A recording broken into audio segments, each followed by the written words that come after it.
Hello dear students, welcome to this new video. In the previous video, we have undertaken about the parts of tenses, about what is tenses and what is the use of tenses. Why do we study the tenses, right? In the previous video, we have discussed about these kind of points and we have known about कि कितने words के कैसे form बदलते हैं, कौन से tense में कौन सा फॉर्म होता है, इंडेफिनिट कॉन्टिन्यूअस में कैसे फॉर्म चेंजेस होते हैं, राइट? एंड कैसे प्रेजेंट में कौन सा टेंस चलता है, पास्ट में, फ्यूचर में, everything we have discussed in the previous video. So today in this video we will discuss about the tenses in brief. Before in the previous video what we have learn कि हमने क्या सीखा है कि tenses जो होते हैं वो टाइम को शो करते हैं, ठीक है. एंड टेंसेस का पूरा एक मतलब इंट्रोडक्शन कि कैसे टेंसेस वर्क करता है वी हैव अंडरस्टैंड. बट यहाँ पे अब हम क्या सीखेंगे अबाउट द रूल्स, जितने पार्ट्स हमने स्टडी किए, indefinite continuous, perfect continuous. In this video we will know about them कि उनका यूज़ कैसे होता है, सीधे सीधे उनका सीक्वेंस क्या है, उनको सेंटेंस में यूज़ कैसे है, and where there is common use of this kind of tenses we will know in this video. So let's begin. So हमारा चैप्टर 2 क्या था? Tenses, right. सो इस टेंसेस को हम टाइम भी कहते हैं, okay. So time is the state of an action with regard to time, place and its nature. As time is universally divided into present, past and future, similarly there are 3 forms of tenses as well. अब हमने आपको बताया कि tenses को time भी बोलते हैं. तो टेंसेस अगर टाइम है तो टाइम के 3 काइंड्स होते हैं. कोई भी टाइम होता है, या तो हमारा पास्ट होगा, या प्रेजेंट होगा, या हमारा फ्यूचर होगा. In the same kind we can say tenses have also 3 kinds. First is present tense, second is past tense and third is future tense. Because हम टेंस को हमेशा टाइम से रिलेट कर रहे हैं, ठीक है, okay. Tense is a form of a verb that expresses time. There are 5 forms of verbs which are used in different tenses and construction as follows. अब जो टेंसेज में जो सबसे ज़्यादा रोल प्ले करता है वो वर्ब रोल प्ले करती है. कौन रोल प्ले करता है? Verb. Because without a verb you can't say a sentence is a tense, ठीक. तो वर्ब जो रोल प्ले करती है, वर्ब क्या होता है जिसमें मतलब सपोज कर जो एक्शन डिनोट करती है, ठीक है. सो वर्ब जो मेनली 5 काइंड्स की होती हैं. यहाँ पे 1 2 3 4 5 काइंड आपको दिया गया है ना. So the first form of और बेस फॉर्म और रूट फॉर्म. एक होता है सबसे पहला जो फॉर्म होता है वर्ब का, वो होता है फर्स्ट फॉर्म, और उसे हम फर्स्ट फॉर्म बोलते हैं, या फिर हम बेस फॉर्म कहते हैं, या फिर हम रूट फॉर्म भी उसे बोलते हैं, ठीक है. उसे हम फर्स्ट फॉर्म कह सकते हैं, बेस फॉर्म कह सकते हैं, रूट फॉर्म कह सकते हैं. इसे हम V1 के नाम, शॉर्टकट में से वर्ब की फर्स्ट फॉर्म होती है ना, तो V1 लिखते हैं जहाँ भी हमें लिखना हो शॉर्टकट में, ठीक है. और एग्जाम्पल में कैसे होते हैं? राइट, लव, या फिर गो, या ईट, ये सब क्या है? आपकी वर्ब की फर्स्ट फॉर्म है या बेस फॉर्म है, ठीक है. एंड देन यहाँ पे फॉर्म है, okay. Then the second form और पास्ट फॉर्म ऑफ V2. अब सेकंड फॉर्म है वो, ये वर्ब इसलिए हमने V लिखा, और सेकंड फॉर्म इसलिए हमने 2 लिख दिया, तो ये बन गया हमारा V2. सेकंड फॉर्म को हम V2 भी कहते हैं. ये पास्ट फॉर्म होती है किसी भी वर्ब की. जैसे राइट की पास्ट फॉर्म, यहाँ पर राइट प्रेजेंट में था, यहाँ पे राइट की पास्ट फॉर्म क्या हो जाएगी? रोट हो जाएगी. लव की लव्ड हो जाएगी सेकंड फॉर्म, ठीक है. इसे हम पास्ट फॉर्म बोलते हैं, V2 भी कहते हैं. द थर्ड फॉर्म और पार्टिसिपल फॉर्म और V3. अब जो थर्ड फॉर्म होती है वो थर्ड फॉर्म क्या कैसे कहते हैं? पास्ट पार्टिसिपल फॉर्म भी कहते हैं, और इसे V3 के नाम से जानते हैं. If I ask you that which form is the past participle form, कौन सी फॉर्म को पास्ट पार्टिसिपल फॉर्म कहते हैं? You will say sir V3 is called past participle form. Is that clear? For example, right का third form return होता है, love का third form return loved ही होता है. लव का क्या होती है केस में क्या होता है? सेकंड फॉर्म और थर्ड फॉर्म लव की सेम होती है. Is that clear?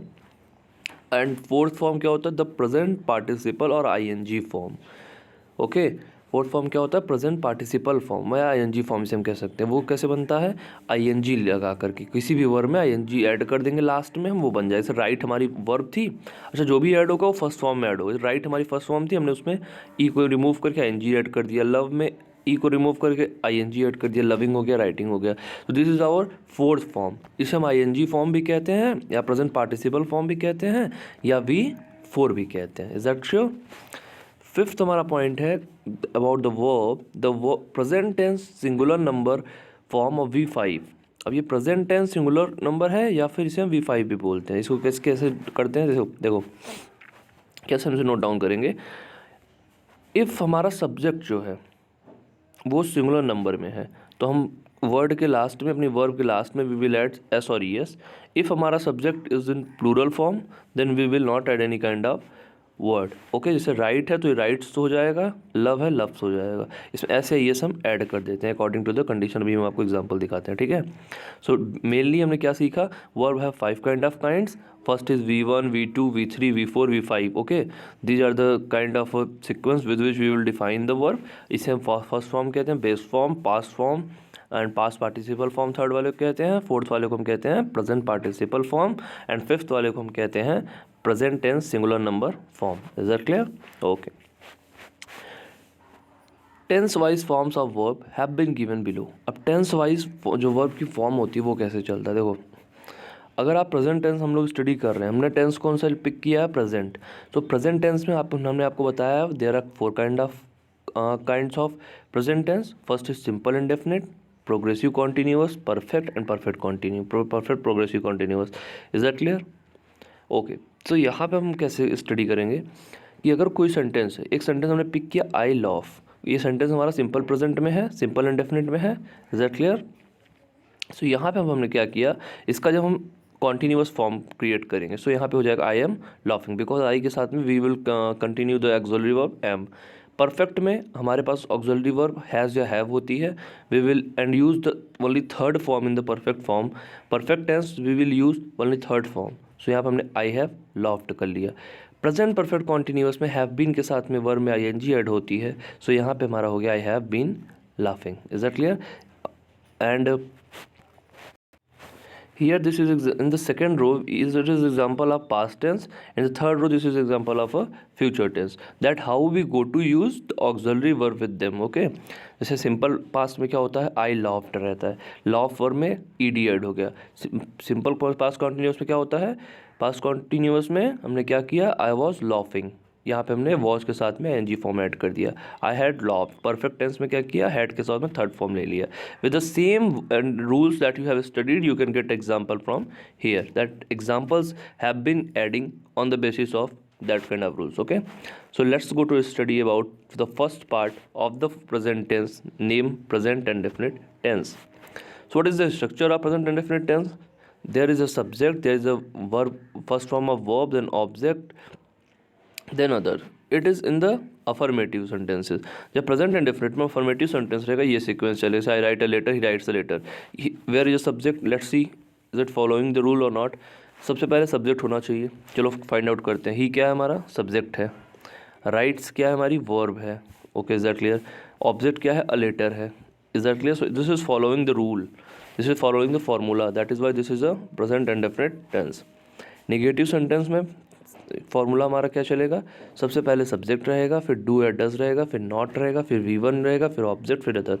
Let's see is it following. Okay, first of all there is subject he, then he है इसलिए हम डज लगाएंगे। अगर हमारा प्लूरल सब्जेक्ट होता है हम डू लगा लेते। He does not write a letter. Is that clear? So this is a negative sentence of present and definite form. Then interrogative क्या होता है, ये जो हमारा क्वेश्चन वर्ड होता है, this is a question word, this has to be used before the subject. यहाँ पर हमने डू या डज ऐड कर लिया, हमारा सब्जेक्ट बाद में आ गया, then everything will be according to this, वही V1 then object then others according to the affirmative sentence. सबसे पहले हमने क्या किया है, everything is just like affirmative sentence, यहाँ से यहाँ तक का। सिर्फ हमने इंट्रोगेटिव में क्या किया हुआ है, हमने ऑक्सिलरी वर्ब को सब्जेक्ट के पहले रख दी है, इसको डू और डज को। तो यहाँ पे हमारा हो गया do I write a letter, does he write a letter. Is that clear? And then there is another tense when we go to study is negative interrogative tense. Okay, in the negative interrogative sentences what we do, first of all the sequence is something like this. देखो आपको question कैसे pick होगा, जैसे ये sentence आपको दे दिया जाएगा, do I not write a letter, and it will be asked that which kind of sentence is this. Okay, ये सेंटेंस किस टाइप का, you have to say this is negative interrogative. Why? Because it is following this formula, क्योंकि ये formula को follow कर रहा है। कौन सा फार्मूला? फार्मूला ये है कि डू या डज सबसे पहले होना चाहिए। डू या डज कब होगा, प्लूरल सब्जेक्ट के साथ में डू आएगा, सिंगुलर सब्जेक्ट के साथ में डज यूज़ होगा। फिर हमारा सब्जेक्ट होना चाहिए, देन हमारा नॉट होना चाहिए, देन हमारा होना चाहिए, देन ऑब्जेक्ट, देन अदर। तो यहाँ पे क्या फॉर्मूले को ये फॉलो कर रहा है एग्जाम्पल, लेट्स नो। सबसे पहले हमारा डू आया हुआ है क्योंकि हमारा सब्जेक्ट प्लूरल था। ओके ठीक है, यहाँ सब्जेक्ट भी हमारा आ गया, डू भी आ गया। क्या नॉट आता है? यस नॉट आ रहा है। यहाँ पे V1 आ रहा है, V1 आ रहा है। ऑब्जेक्ट आ रहा है, यस ऑब्जेक्ट भी हमारा आ रहा है। Is it fine? So this sentence is in negative interrogative tense. If the subject of the verb is he she it or singular number we add S or E S to verb. This is a common note. Okay, and what is the common use of this tense? Let's know इसका इस tense का common use क्या है। To express universal truth facts etcetera. इस tense का present definite का use होता है यूनिवर्सल ट्रूथ में, या फिर जैसे जो चीज़ एकदम से ट्रू है, जैसे the sun rises in the east, या फिर Ganga the river Ganga is in India. Okay, so जो यूनिवर्सल ट्रूथ हो, जो एकदम से सत्य हो, उसमें कोई डाउट नहीं है, उसमें क्या करते हैं हम? The sun rises in the east, इस टाइप के सेंटेंसेज में हम क्या करेंगे? We will use present indefinite tense to express habitual express, जो कि हैबिट को दिखाए। I go for a walk daily. To express a permanent state or situation, वहाँ पे भी हम क्या करते हैं? परमानेंट जो कंडीशन हो, सिचुएशन, उसको शो करने के लिए हम प्रेजेंट इंडेफिनिट का यूज़ करते हैं। To exclamatory sentence, exclamatory sentence जैसे आता है how comes a magician, so यहाँ पे भी हम इसका यूज़ कर लेते हैं। In an imperative sentence, there is a kind of a use of this tense as well, and the same kind of use we can use. Imperative sentence क्या होता है? जो कि फाइनाइट वर्ब से स्टार्ट होते हैं, ठीक है, वहाँ पे भी इसका यूज़ होता है। To express a planned future action or series of action when they refer to a journey, या फिर कोई जैसे जर्नी के बारे में बताया गया हो, या फिर किसी के आने के बारे में, या फिर आई मीन कोई जर्नी से कोई आया हो, उसके वहाँ पे प्रेजेंट इंडेफिनिट का यूज़ करते हैं। To express past events in a dramatic way, अब कोई पास्ट इवेंट जो कि आपका पास हो चुका है, उसके बारे में बताने के लिए भी हम प्रेजेंट इंडेफिनिट टेंस का यूज़ करते हैं। जैसे यहाँ पे देखो, Alexander comes and salutes Porus. Alexander यहाँ पे कम्स यूज़ हुआ है ना, so this is a present indefinite, क्योंकि वर्ब में हमने एस या ई एस ऐड किया है। सल्यूट वर्ब हमारी क्या थी? वर्ब हमारी थी सल्यूट, ठीक है, इसमें हमने ऐसे ऐड कर दिया, जो हमारी हो गई सल्यूट्स। तो यहाँ पे हमने क्या किया? यहाँ पे प्रेजेंट डेफिनेट का ये एग्जांपल है। इन running commentaries on sport matches, अभी स्पोर्ट इवेंट में क्या होता है? रनिंग कमेंट्री चलती है, हमने देखा होगा कमेंट्री होती है, Rohit hits the ball straight into the goal या straight into the boundary side. तो यहाँ पे क्या होता है? वहाँ पे प्रेजेंट इंडेफिनिट का यूज़ होता है। To introduce quotations with the verb से, अब कोई जो कोटेशन होता है, जैसे हम लोग कहते हैं ही सेज, सो इस यहाँ पे ये टेंस ये कहता है कि अगर आपने वर्ब में ऐसे ये ऐड किया तो that is the present indefinite tense. So हमने यहाँ पे अगर our teacher says time and tide wait for none, so हमने क्या किया? यहाँ पे भी अगर हमने ऐसे ये ऐड किया हुआ है तो ये भी हमारा प्रेजेंट इंडेफिनिट टेंस का ही एग्जाम्पल कहा जाएगा। Okay, so these are the common uses of this tense present indefinite. So what you have to remember its structure, या फॉर्मेटिव का स्ट्रक्चर कैसा होता है, नेगेटिव का स्ट्रक्चर कैसा होता है। Okay, and what are the common uses of this tense, just you have to keep in mind. Is that clear? Okay, so we have studied about present indefinite tenses, ठीक है। अब हम यहाँ पे स्टडी करेंगे present continuous tense क्या होता है, ठीक है। So present continuous means what is the structure of present continuous, हम कैसे जानेंगे कि ये टेंस हमारा प्रेजेंट कॉन्टीन्यूस है? पहले इसको समझ लेते हैं। सो प्रेजेंट कॉन्टीन्यूस में जब होगा अफर्मेटिव सेंटेंस, अगर उसका होगा प्रेजेंट कॉन्टीन्यूस का, तो वहाँ पे क्या होगा? सबसे पहले सब्जेक्ट दिया रहेगा, गिवन रहेगा आपको, then according to subject the auxiliary verb will be used. Is am are, कब इज लगेगा, कब एम लगेगा, कब आर लगेगा? Let's know. अगर हमारा सब्जेक्ट सिंगुलर है, क्या है? सिंगुलर है, ओके, तो उसके साथ नॉर्मली हम इज़ लगा लेंगे, and all the plural subject के साथ में हम आर लगाएंगे। लेकिन केवल एक आई एक ऐसा सब्जेक्ट होगा, आई सिंगुलर के साथ हम इज़ लगाएंगे, प्लूरल के साथ हम आर लगाएंगे। केवल आई के साथ में हम एम का यूज़ कर लेंगे। किसका यूज़ करेंगे? एम का। ओके, सो सब्जेक्ट के अकॉर्डिंग आप इसको यूज़ करोगे। और यहाँ पे आपका फॉर्म क्या चलेगा? V4 चलेगा, प्रेजेंट पार्टिसिपल मतलब ING form. For the example he is jumping. Negative में क्या होगा? इसी जो आपने अभी फॉर्मूला पढ़ा हुआ है, ये अफर्मेटिव का इज एम आर के बाद में आप V4 लगाते थे, नेगेटिव सेंटेंस में इन दोनों के बीच में नॉट लग जाएगा। यहाँ पे देखिए दोनों बीच में नॉट लग गया, he is not jumping. Interrogative में ये इज एम आर उठ कर पिक करके हम इसको पहले रख लेंगे सब्जेक्ट के, is am are plus subject plus V4, everything will be same. Negative interrogative में इज एम आर ऐसे ही रहेगा, subject plus not plus V4 plus others. Is that clear? हमने क्या यहाँ पे सीखा कि अफर्मेटिव का सेंटेंस का जो सीक्वेंस था, उसकी हेल्प से हमने यहाँ पे इंट्रोगेटिव बना हुआ। क्या किया इंट्रोगेटिव में? हमने सिर्फ इसको उठा करके पिक कर लिया सबसे पहले, इज एम आर को पहले रख लिया। और निगेटिव सेंटेंस हमने ये मैच कर रहा है, निगेटिव इंट्रोगेटिव वाला कैसे मैच कर रहा है, इसका हमने ऑक्सिलरी वर्ब उठा करके सब्जेक्ट के पहले कीप कर लिया, is am are plus subject plus not plus B4 plus other, is he not jumping, is that sure? So you just have to remember these two formulas so that on the basis of them you can make these two as well. Okay ये दोनों अगर आपको याद रहेंगे तो ये फॉर्मूले भी आप बना सकते हो। इसमें क्या करना है, सिर्फ आपको इसको पहले पिक कर दोगे और इस वाले से इसको पहले पिक कर दोगे। इसको पहले पिक करने से आपका ये बन जाएगा, इस वाले को पहले पिक करने से इस एम आर को आपका ये क्रिएट हो जाएगा। Okay so what is the common use of this tense for an action that is in progress of the time on speaking? जैसे continuous है तो continuity शो करेगा। so यहाँ पे क्या होगा, जो एक्शन प्रोग्रेस में होगा, जैसे she is reading a novel, वो अभी भी नॉवेल पढ़ रही है। सेकंड इसका यूज़ क्या हो सकता है, for an action that is in progress and will continue in future, जो अभी चल रहा है और फ्यूचर में भी चलेगा। it may not be going at the time of speaking, she is learning English, वो अभी भी इंग्लिश लर्न कर रही है और आगे भी करेगी। to express action that is plan to take place in the near future, और कुछ एक्शन होते हैं जो कि नियर फ्यूचर में प्लान करते हैं कि जो कि होने वाले होते हैं, प्लेस जो कि plan to take a place जो कि फ्यूचर में होने वाले हैं।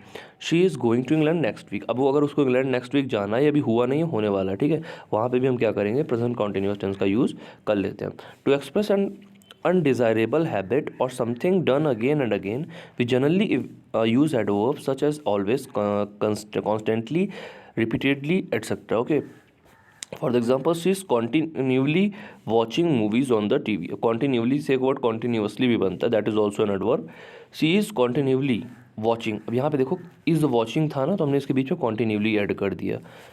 कॉन्टीन्यूली जो यूज़ होगा या कॉन्टीन्यूसली यूज़ करना होगा तो इज़ और वॉचिंग जो आपके एनजी फॉर्म होगा उसके बीच में आप इसको यूज़ करोगे। He is always doing one mischief or the other. Okay, so these are the example of this rule number 4 and then these are the common uses of present continuous tense.